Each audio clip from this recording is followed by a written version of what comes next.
Hello, good morning, good morning. Guys, kasabong, masundo sa kanal, sa aking mga followers, sa aking mga viewers, sa aking mga subscribers dito sa aking channel, sa aking YouTube kayo, Kasabong TV. I-update ko naman kayo. Ito na siya ang kinakondisyon ko na kinukontent ko dito sa aking YouTube kayo, Kasabong TV na patunayan ko sa inyo. Nag-intro ako ng laban sa manok sa Sanhan Kakpit kahapon. Hindi ako nag-champion pero panalo kami sa pera. Ito siya ang nanalo na kinukontent kong pula doon ko sa bahay dating Palagay.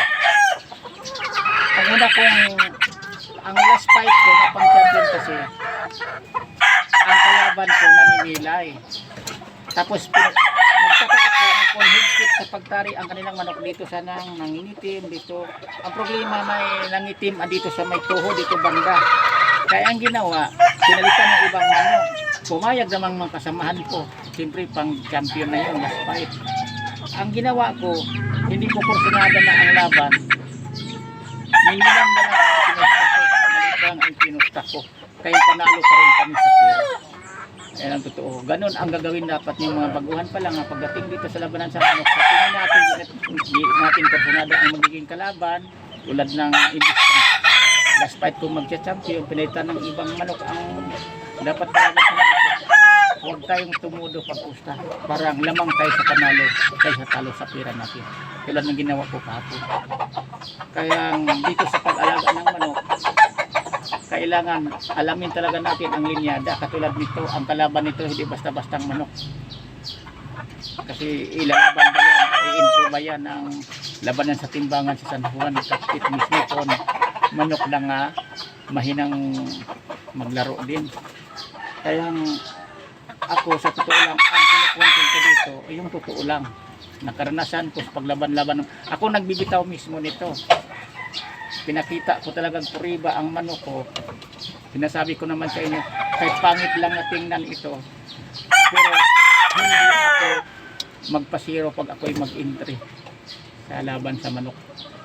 May panalo man ako, may talo. Katulad ng ginagawa ako, di man ako nag-champion, pero panalo sa pira. Kasi ito ang pinupustahan ng malaki. Dapat ang pira nitong ipinalo, ipagulong, pinagpagulong, itudo doon sa pang last fight na pang champion. Kailang namimilay nga, di ko alam bakit ganon. Tapos pinalitan na ibang kulay, di ko na tinudo ang pira. Pinustahan ko na ng maliit, kayang panalo pa rin ako sa pira. Ito sa pag-alaga ng manok kasi di basta-basta. Kailangan pagdating ng fight, dapat sana kamats o kaya